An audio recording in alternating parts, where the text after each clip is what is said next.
of the financial ratios.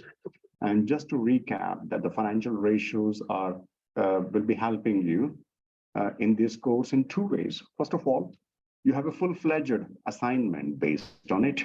And secondly, they will also appear in the exam. So it's not that they are only for the assignment purpose, but they will also show up in your final exam as well.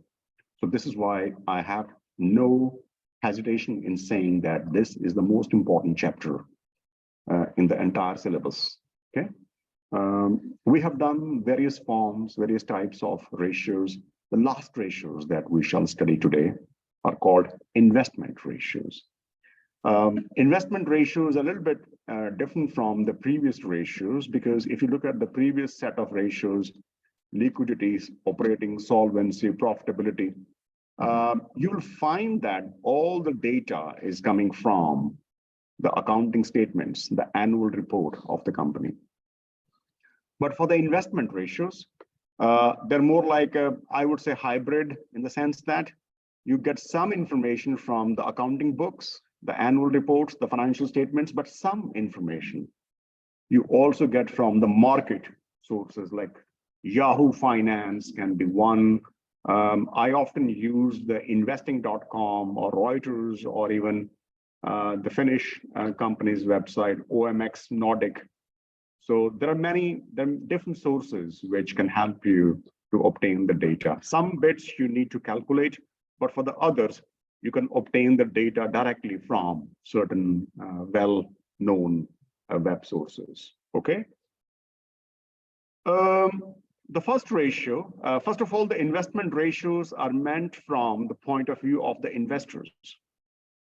Investors need to track their investment, and one measure of the success or the favorable outcome of their investment is that how much dividend they have been getting, how much profit the company has been getting. So all these things, they're very much, and also the stock price, increase in the stock price.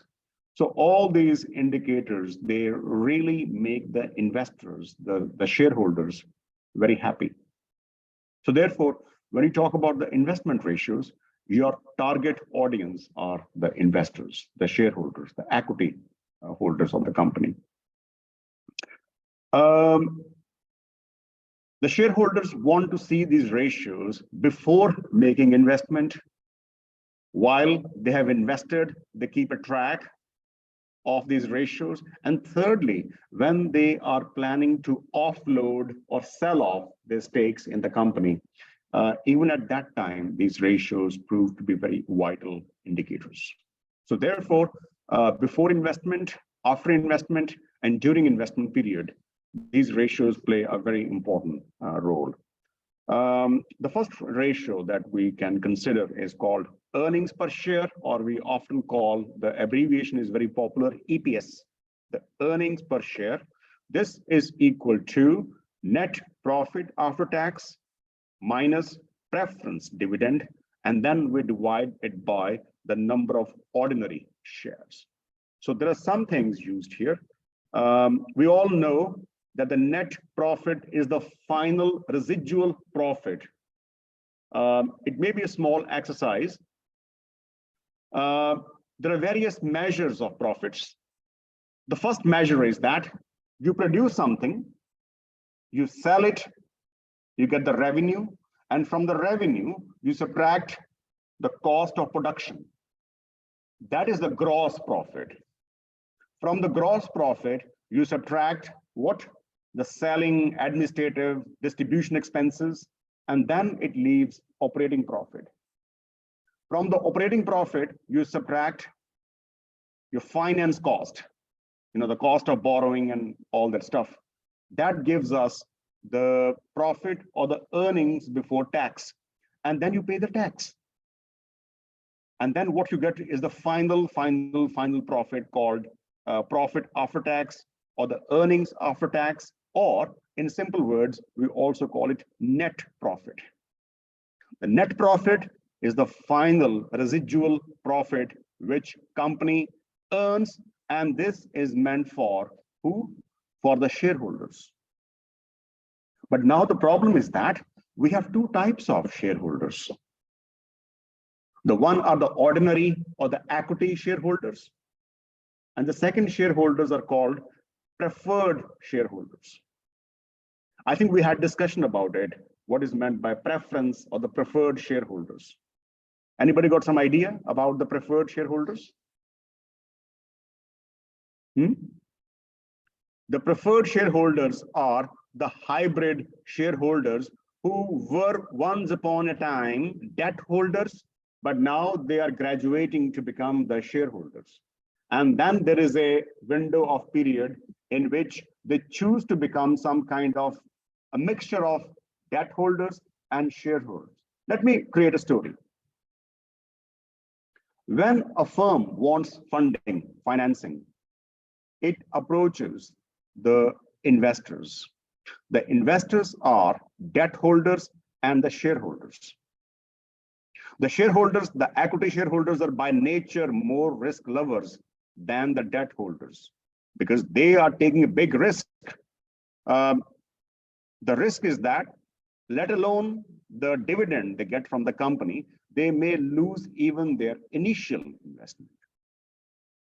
So the risk is more. But then there are debt holders who want to play safe. They say, we don't care about your profits. All we care is that give us our money back plus the interest which you promised to give us. There's one more category of investors, which is in between debt owners and the equity owners. They are risk neutral people. Maybe they are a little bit risk. They're not very risk averse, but they make a deal with the company that, hey, you know what? I want to invest in your company as a debt holder for a few years, for certain years. But then I would like that you convert my debt to equity if all goes well. It's like a courtship period, before the wedding.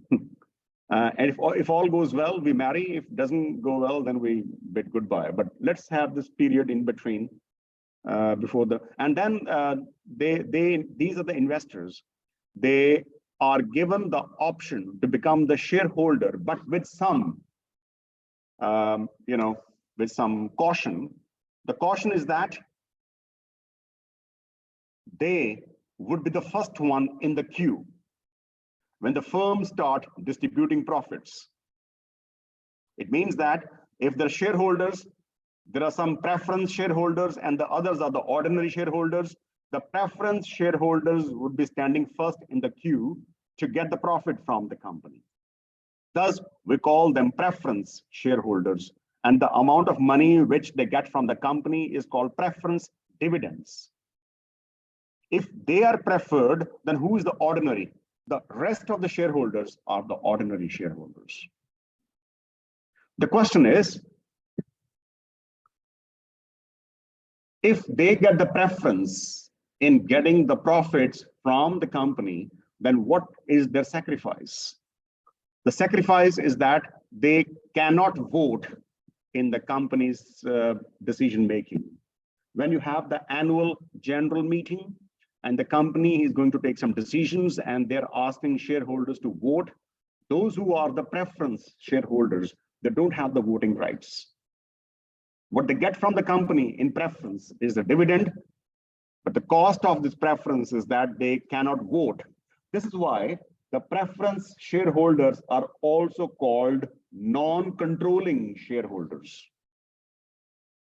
The preference shareholders are also called non-controlling shareholders because they cannot control the company. And what do you mean by control? When you can cast vote, it means in a way you are controlling the company's decisions. But when you can't vote, it means you cannot control the company.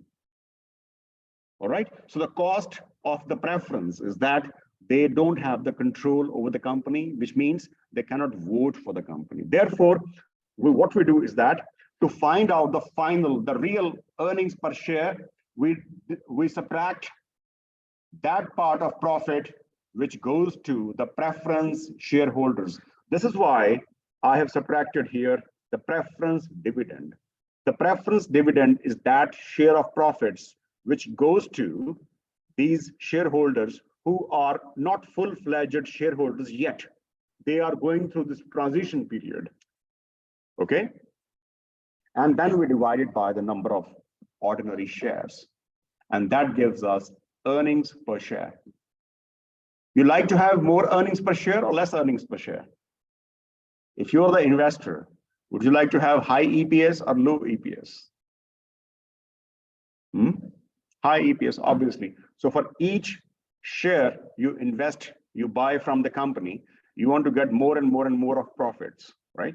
So therefore, it's a good indicator that if the EPS is rising, it's a good for the company. But I would explain to you in the next slide that how the companies can manipulate to showcase, to artificially inflate the earnings per share, even if the company's profits are declining, and by doing so, they can cheat almost everybody, including the investors, okay?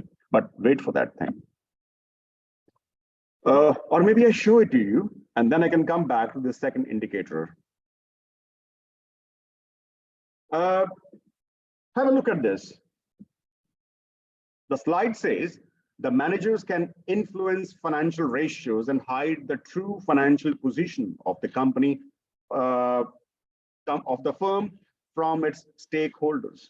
Sometimes these higher EPS can be a tool used by the self-interested managers to cheat the stakeholders. The company can be going down the drain, but they can still engineer very promising EPS, and by doing so, they can actually hide the true facts from the stakeholders. A company CFO realizes that the company's shares are going down, the value of the shares is going down, the price in the stock market is going down. He would be very much worried, or she would be very much worried, okay, whosoever. And then they decide that what can be the good way that the value of the shares goes up. Then somebody tells them that the high school economics textbook says that the price is determined by demand and supply. If you cannot raise the demand, if you cannot increase the demand for your products, then cut down the supply of your products. That can also increase the price in the market. And you can show a good indicator that, you know what, look, the price of our products and services are increasing. We are doing a good job. Okay, but the fact of the matter is that the price of the product is not increasing because customers want it, but because there is shortfall of supply. So the price rise is not because the customers love it. The price rise is because there is a shortfall in the supply. Okay, the same thing can be done by the companies. The company realized that, you know what, our share prices are going down. There's no way investor would start liking our product all of a sudden, because they know the truth that we are a bad company. Our decisions were bad. Our company's board of governors is the board of directors is horrible. We have taken very wrong decisions in the past, and now we are bearing the fruit of those bad decisions. Or the market atmosphere is very hostile against us. What should we do? What should be the quick fix? The stock price is going down. What should we do? And then they decide, you know what? We cannot make investors buy our more shares, but what we can do is that we can withdraw shares from the market. Because when you withdraw them, what will happen? There'll be less shares.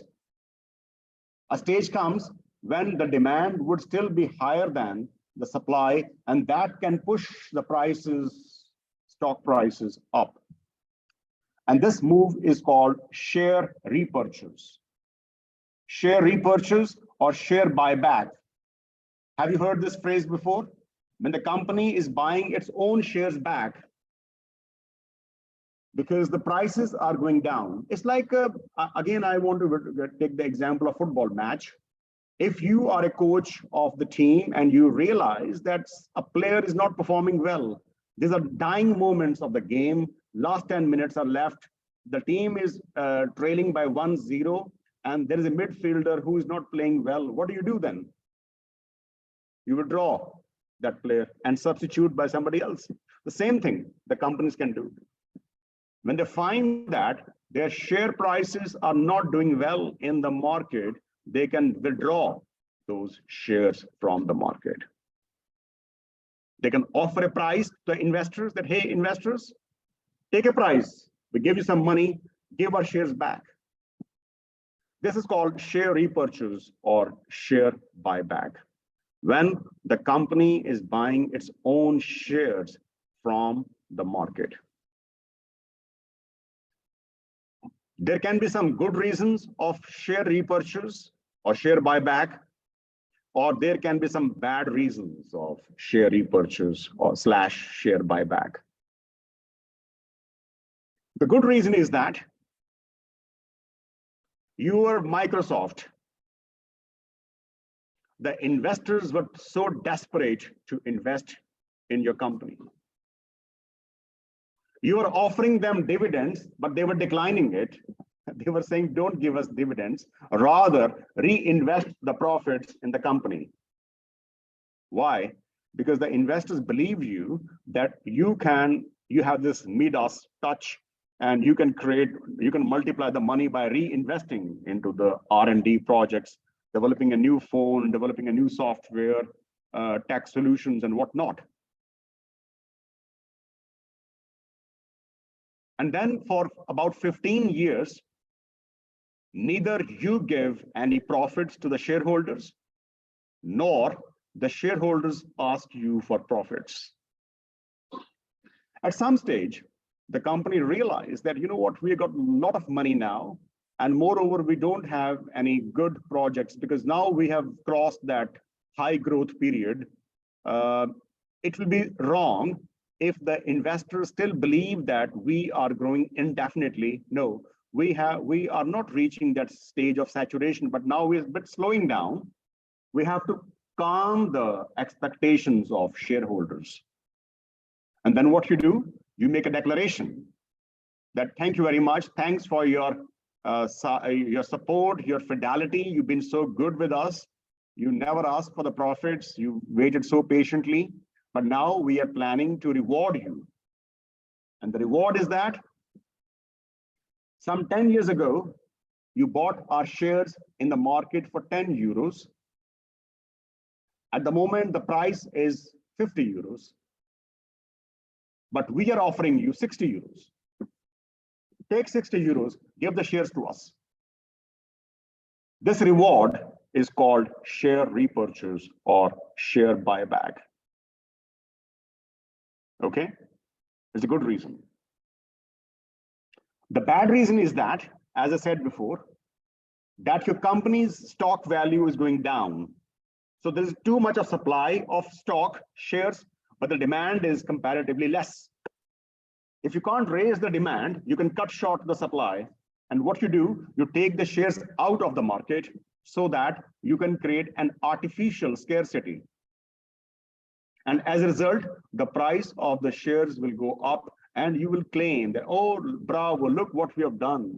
We have pushed the share prices up, but that's a wrong way, or that is a, I would say, unethical way of doing it. But the companies do it, believe me.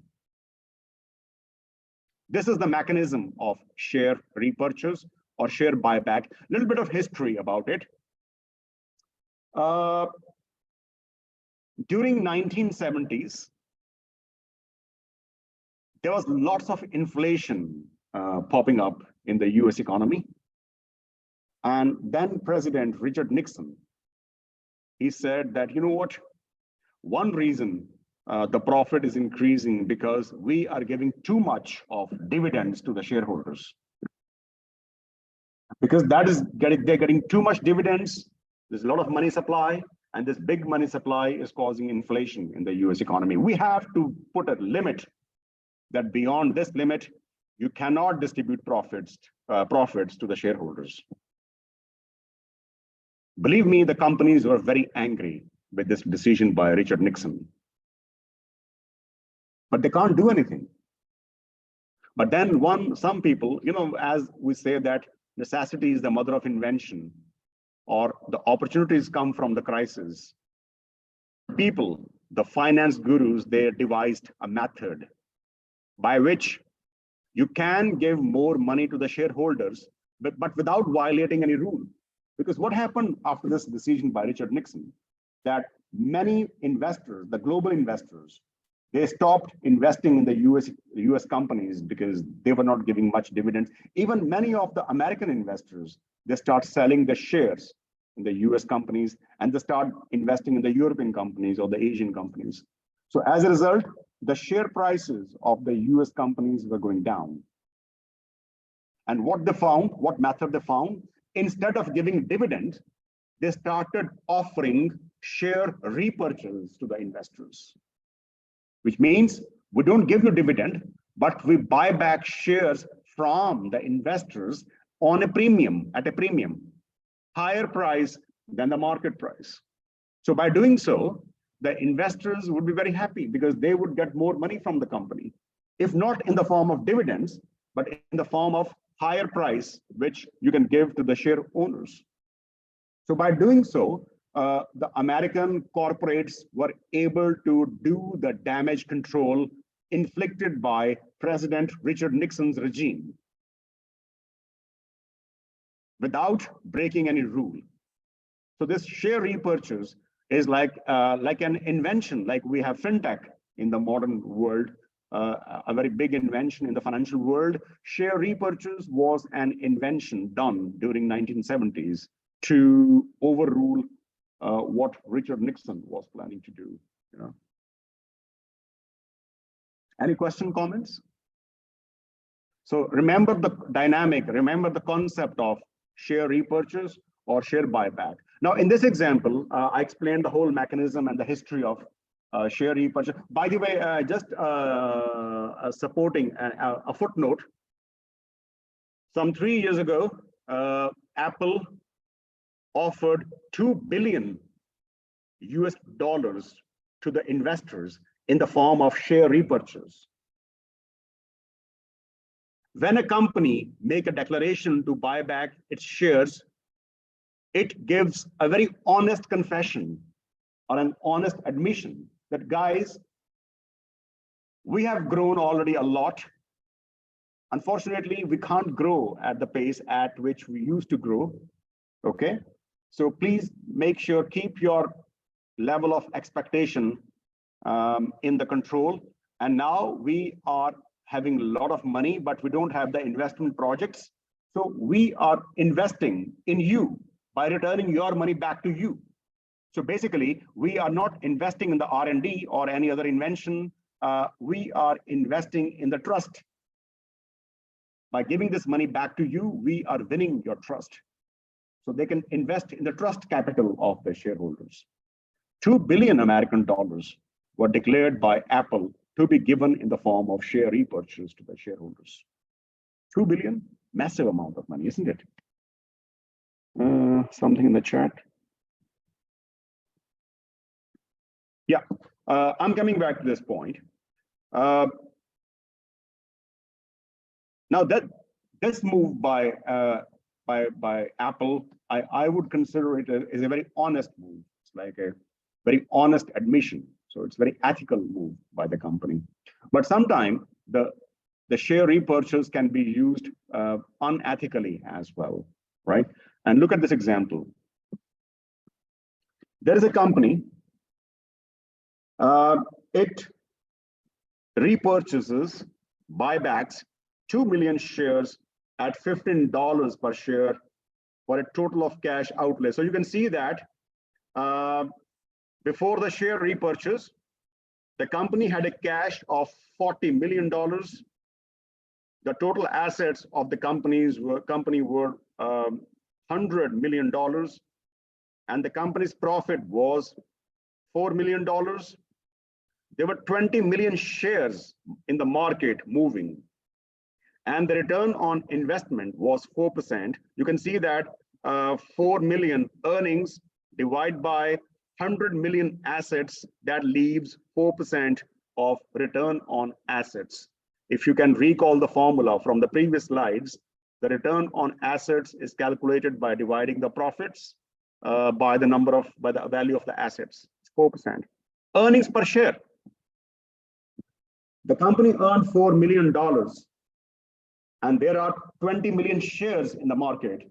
So if you divide $4 million by 20 million shares, it comes to be $0.20, which means 20 cents earnings per share available for the investors. Imagine that this company is not doing good. And what they do, they use the ploy of share repurchase to give some good signs, favorable signs in the market. I think I told you that very often in politics and finance, the signals are more powerful than the substance. Okay, so this company wants to give some good positive vibes, fake vibes, signals in the market. What they do, they say, you know what? We want to buy back 2 million shares back. And how we'll buy? We give you $15 per share. So what happened then? The company, you can see that the shares after repurchase are not 20 million, but they are 18 million because 2 million have been cut short. And how you do it?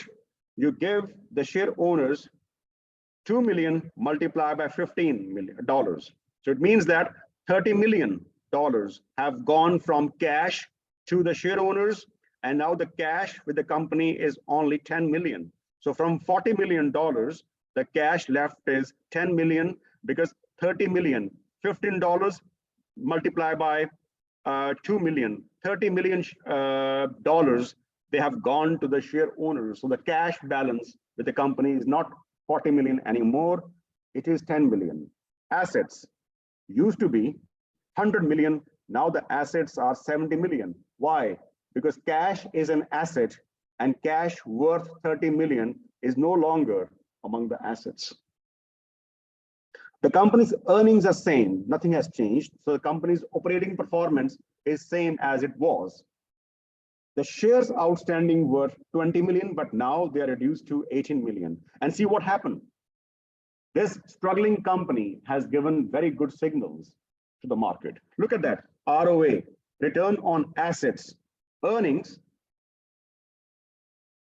divide by total assets. So if you divide 4 million by 70 million, your return on assets is 5.71. 5.71 is the return on assets. Whereas before the share repurchase, the truth was that the company is only producing 4% return on assets. But now with this share repurchase, which is only a financing adjustment, nothing has happened on the company's performance. The company's earnings were 4 million before the share repurchase, they're still 4 million. The company's performance is static.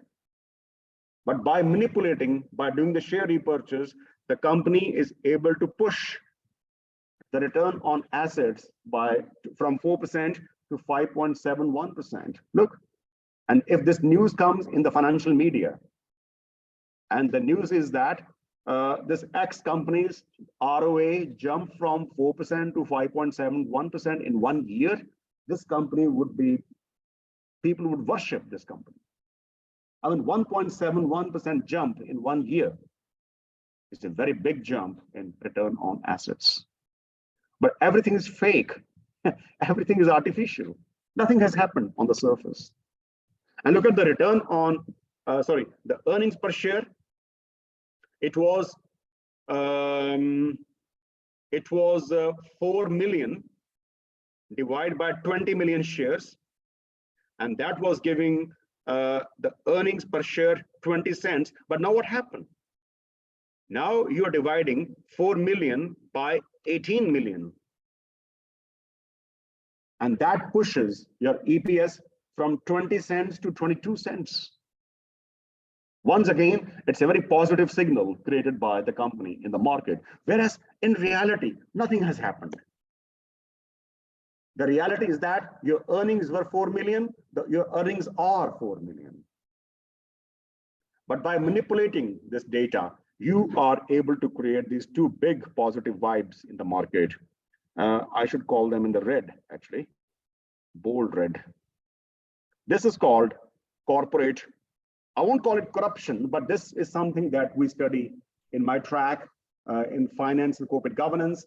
The corporate governance part is all about how companies manipulate and how they try to cheat, or how they can potentially cheat, how they can bend the rules and give some very positive signals, whereas things are actually very bad.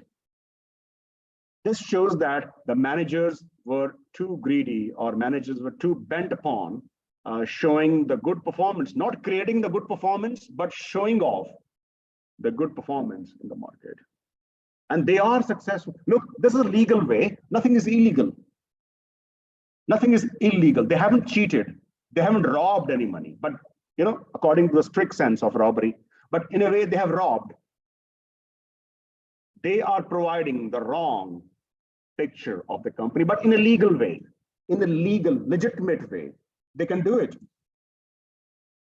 The problem is that not every investor is so finance savvy. They don't have the expertise, they don't have the full knowledge, so they can fall in this trap and start investing. And this is exactly what happened in those very so-called successful companies like Enron, WorldCom, Adelphia. They were doing great. They were showing great ratios till the day they died. The ratios were so good. The reason I'm focusing on the financial ratio analysis is that in the true spirit, they should show the true health of the company. But what companies can do is that they can use those ratios to manipulate and to give some misinformation and disinformation about the company.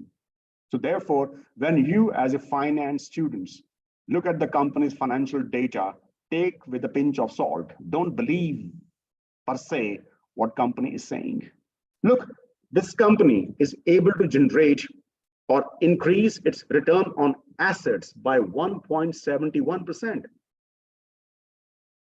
If you want to increase your ROA with the genuine efforts, genuine investment, more revenue, more demand creation, in a nice way, you will take a long time to generate 1.71% extra ROA.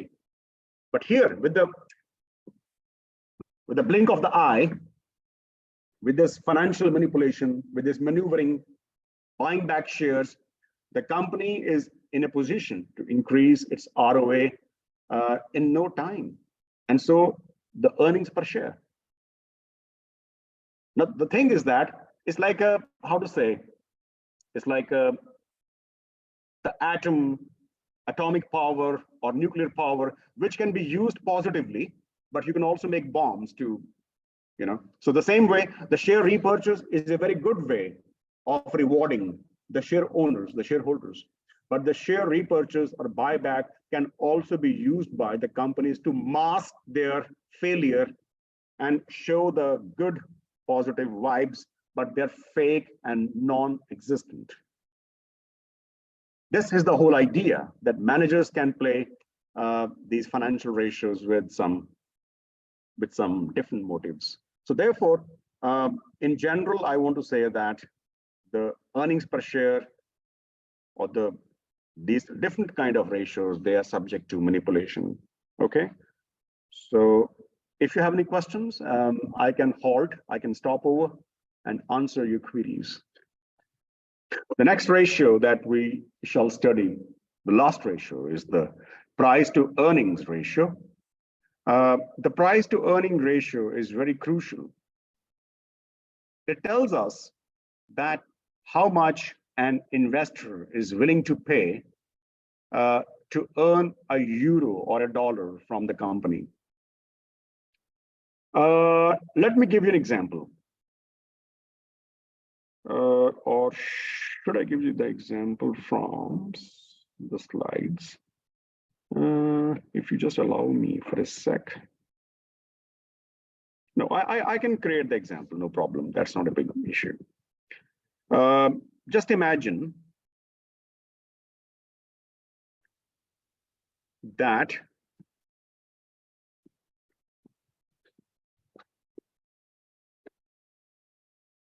The company is Microsoft.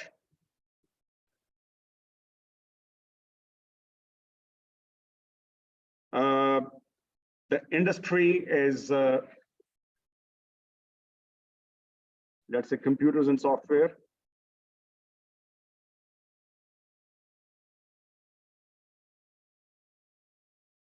And the sector is technology.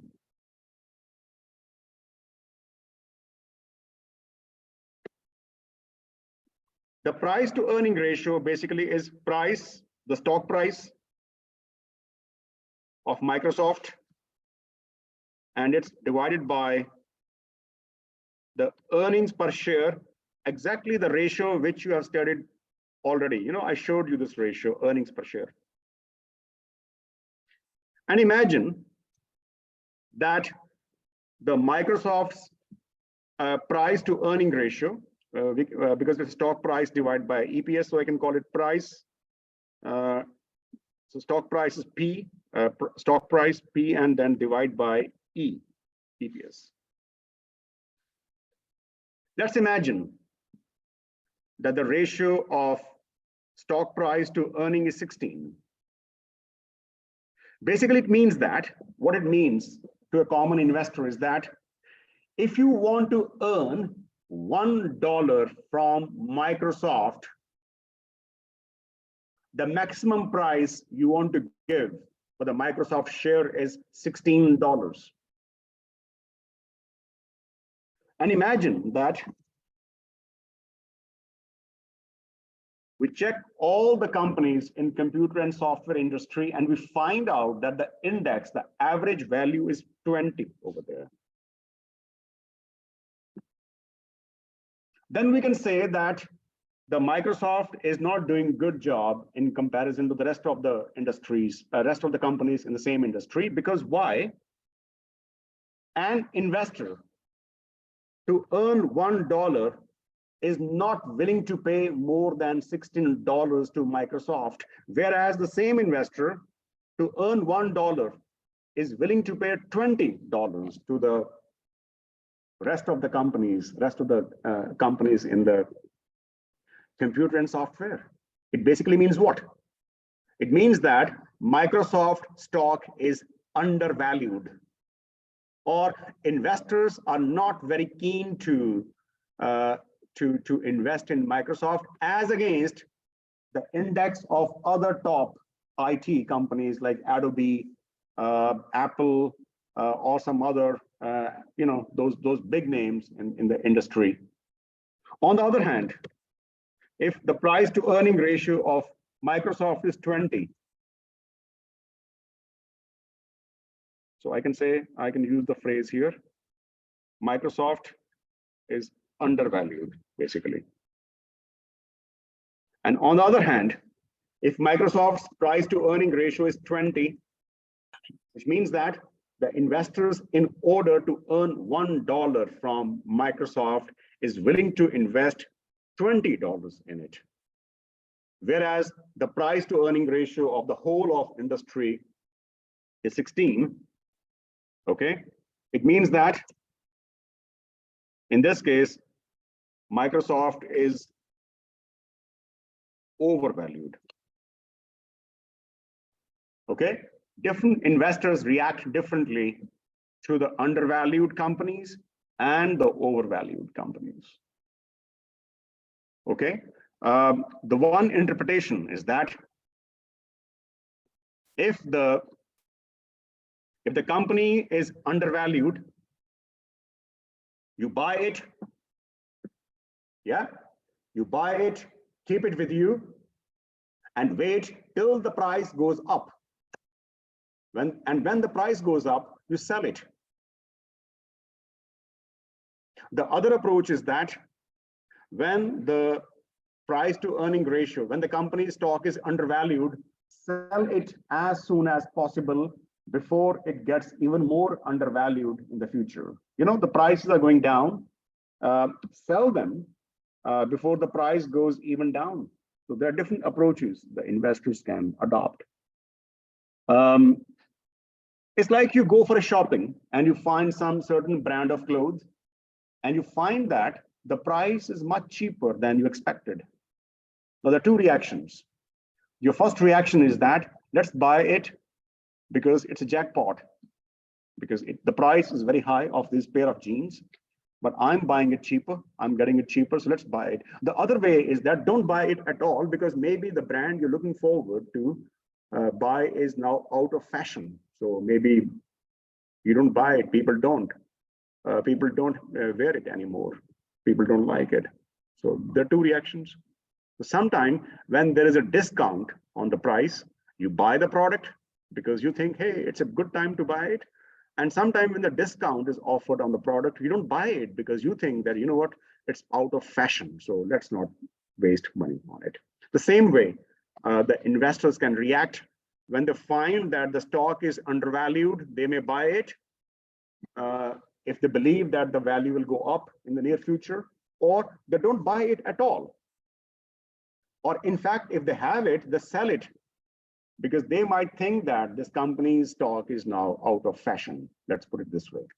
So different investors can interpret these ratios differently, okay? So that is everything about the investment ratios. And I'm very happy to say that this topic is finally concluded. But no wonder this topic would have taken this much time only, for many reasons. First of all, it's your first encounter officially with the world of finance, so I had to go slow. And secondly, this topic is the backbone of all type of financial analysis. Number three, the assignment is based on this topic. And number four, even in the exam, you will have some questions coming from this topic. So this topic is, as I said, is one of the most strategic topic in this whole syllabus. But once again, thank you so much. As I said, it would be a short session, and it is. So we'll meet tomorrow in the track meeting.